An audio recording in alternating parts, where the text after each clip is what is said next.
Section 1. You will hear a woman making a hotel reservation over the phone. First, you have some time to look at questions 1 to 4.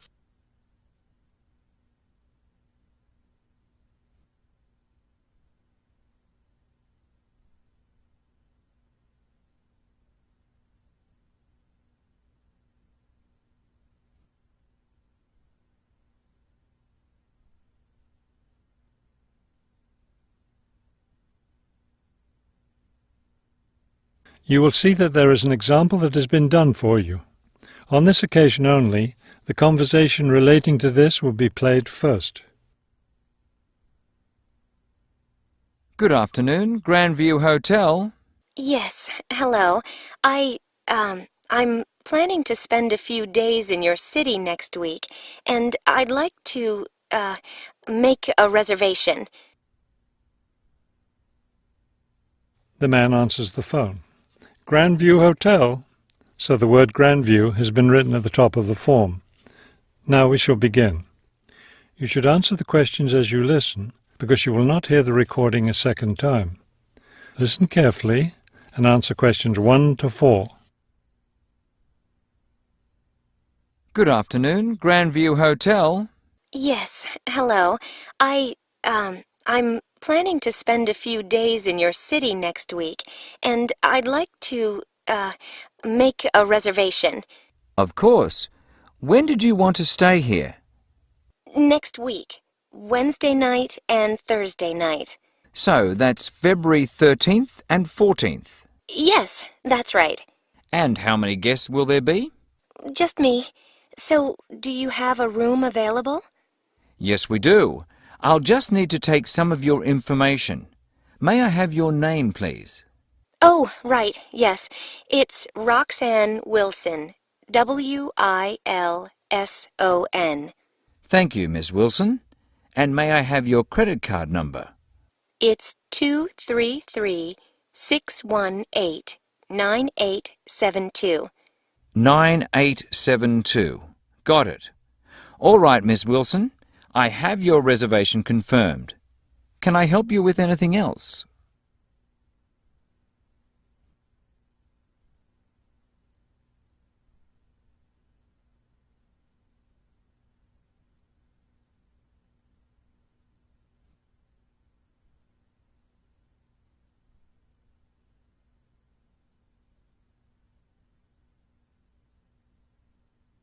Now listen and answer questions 5 to 10. Well, yes. I was wondering, since I'll have a couple of free hours Friday morning before I leave, is there anything interesting to see close to the hotel? Do you like museums? The art museum's very close by. I love museums, but not art. Can't stand it. I've heard your city has a very interesting science museum, though. Yes, but unfortunately it's closed in the winter. Are you interested in shopping? Sure, I love shopping. Are there any good stores nearby? Yes, we have a large shopping mall just 2 bus stops away. You take the bus to Monument Square, and it's just half a block from there. Just look for the post office, and you'll see the mall entrance next to it. Fabulous. What about lunch? I hear your city has good restaurants. Yes, there's a nice restaurant very near. It's just across the street from the park. Sounds good. I can have lunch, then walk in the park afterwards. I have one more question. What's the best way to get to the hotel from the airport? Subway is the fastest, of course. There are buses, but they're quite slow. I'll be arriving quite late, after 10 p.m. I thought I might have to take a taxi. The subway runs until midnight. Oh, good. Then I'll do that. Will there be someone at the hotel front desk that late? Oh, yes. The front desk stays open until 2. That is the end of section 1. You now have half a minute to check your answers.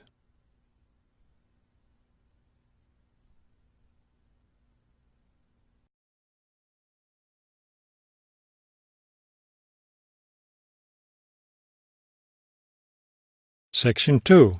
You will hear a tour leader giving information about a bus tour. First, you have some time to look at questions 11 to 15.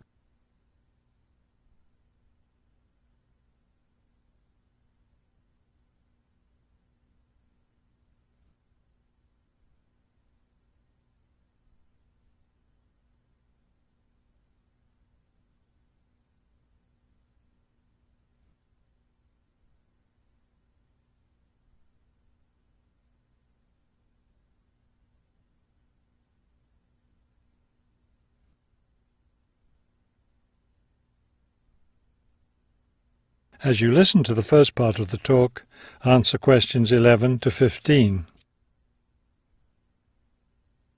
Thank you for choosing City Tours. The reason so many people choose our tours when visiting this city is because you can design your tour to suit your own interests. Your all-day pass entitles you to board our bus at any stop and stay as long as you like at each place. The all-day bus pass costs $18 for adults. Children between the ages of 5 and 12 pay half the adult fare, and children under 5 ride for free. Our buses run every hour on the half hour, starting at 8:30 a.m. Our most popular tour is the Centre City Tour, which goes to all the major attractions in the centre of the city. From the starting point here at the tour bus office, the bus goes to the first stop, Hill Park. As you may guess, this park is located at the top of a small hill. The next stop is the fishing docks. Following that, the bus goes on to the third stop, Bay Bridge, located at the foot of the bridge which crosses the bay. The fourth stop is in the shopping district. Then the fifth and last stop is at Green Street.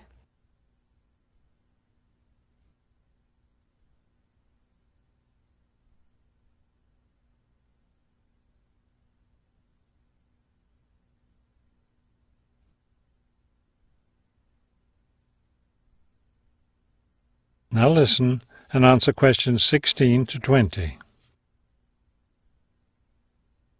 There are many interesting things to do and see on the Centre City Tour.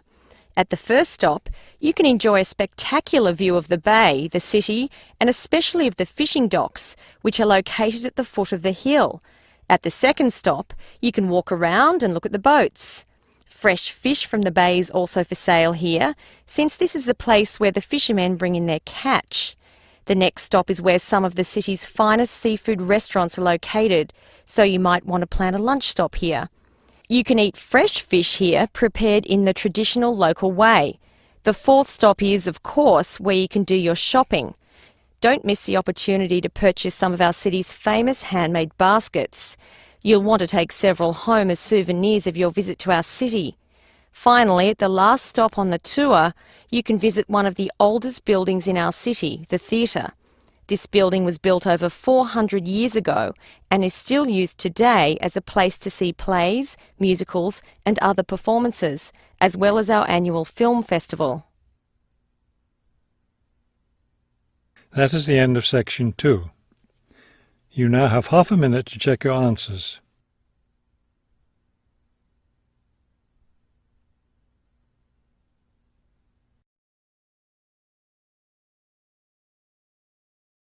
Section 3. You will hear a conversation between two students planning a research project. First, you have some time to look at questions 21 to 23.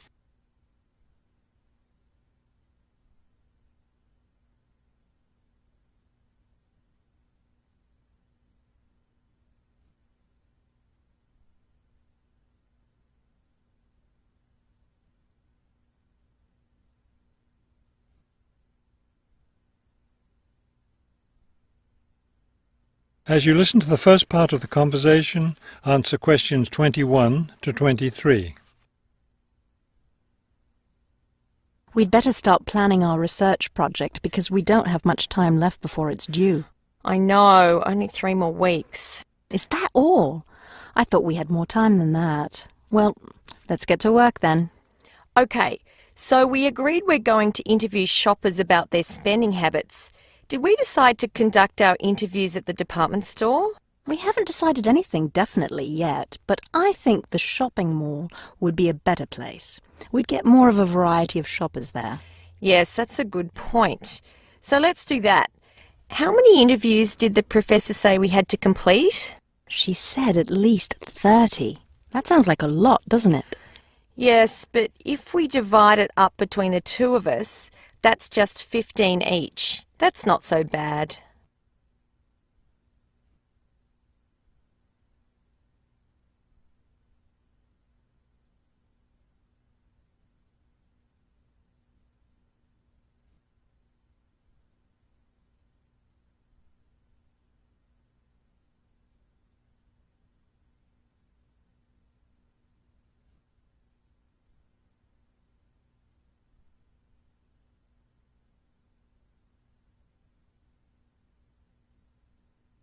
Now listen and answer questions 24 to 30. Okay, so I guess we'd better start designing our questionnaire. Well, we have to do some reading first, don't we? Didn't we say we were going to compare our results to the results of a government study? Right, the government study about how the economic crisis has changed people's spending habits. We want to see if we get similar results. Yes, so we'd better read that first and then design our questionnaire. Then I guess we'll be ready to go out and interview shoppers. No, don't you remember? The professor said she had to approve our questionnaire first before we actually conducted the interviews. Oh, right. So we'll get her approval and then conduct the interviews. I think a Saturday would be the best day for the interviews because everyone's out shopping then. Right. We'll do it on a Saturday then. And let's also plan to get together the next day to analyse the results. It's best to do that while everything's fresh in our minds, don't you think? Sure, that sounds like a good idea. Okay, so then we're going to have to present our results to the class. Do you have any ideas for that? It's an important part of our grade, so I think we should plan it well. Well, I think the obvious thing is to prepare some charts showing our results and how they compare with the government study. That will help make the information a lot clearer to the class. Right. Okay, so we'll draw up some charts of the results. And then that's it. All that will be left to do is give the class presentation. Do you think we can be ready on time? I sure hope so. Let's get started now. That is the end of section 3. You now have half a minute to check your answers.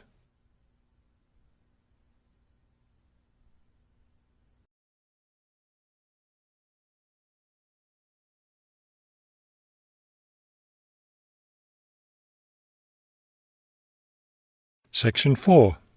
You will hear a professor give a lecture on Louisa May Alcott. First, you have some time to look at the questions 31 to 40.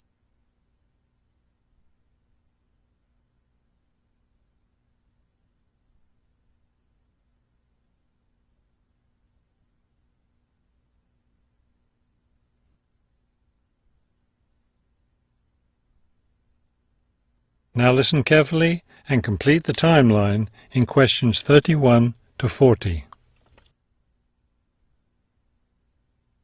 Good afternoon. Today I'd like to continue our discussion of the lives of prominent American writers by talking about Louisa May Alcott, one of the best-known 19th century writers. Alcott is known for her moralistic girls' novels, but she was a much more serious individual than those novels might lead one to believe. She was born in 1832, the daughter of Bronson Alcott, who was one of the founders of the Transcendentalist movement. Bronson Alcott was a philosopher, but not a provider, and the family lived close to poverty. From an early age, Louisa was determined to find a way to improve her family's economic situation. As a teenager, she worked to support her family by taking on a variety of low-paying jobs, including teacher, seamstress, and household servant. Alcott also started writing when she was young. She wrote her first novel when she was just 17 years old, although it wasn't published until many years after her death. It was called The Inheritance. In 1861, the Civil War broke out. Alcott worked as a volunteer, sewing uniforms and bandages for soldiers. The following year, she enlisted as an Army nurse. She spent the war years in Washington, nursing wounded soldiers at a military hospital. While working at the hospital, she wrote many letters to her family at home in Massachusetts. After the war, she turned the letters into a book, which was published under the title Hospital Sketches. She also wrote numerous romantic stories, which she sold to magazines. Around this same time, she was offered the opportunity to travel to Europe as the companion to an invalid. When she returned home from Europe in 1866, she found her family still in financial difficulty and in need of money, so she went back to writing. Her big break came in 1868, with the publication of her first novel for girls, Little Women. The novel achieved instant success, and the public wanted more. From then on, Alcott supported herself and her family by writing novels for girls. It wasn't the writing she had dreamed of doing, but it earned her a good income. Alcott took care of her family for the rest of her life. In 1878, her youngest sister May got married. A year later, May died after giving birth to a daughter. Louisa Alcott raised her sister's orphaned child. In 1882, Bronson Alcott suffered a stroke. Soon after that, Louisa Alcott set up a house for him, her niece, her sister Anna, and Anna's 2 sons in Boston. Her mother was no longer living by this time.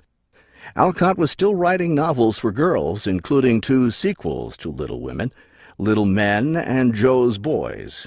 The latter was published in 1886. Louisa Alcott had suffered poor health ever since she contracted typhoid fever while working as a war nurse. She died in March of 1888, at the age of 55. She was buried in Concord, Massachusetts.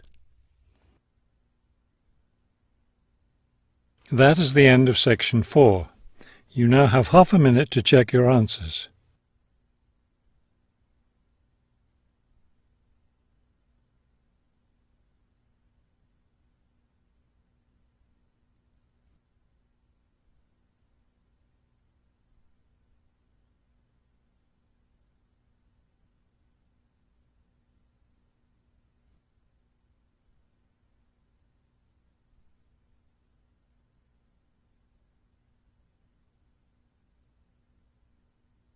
You will now have 10 minutes to transfer your answers to the listening answer sheet.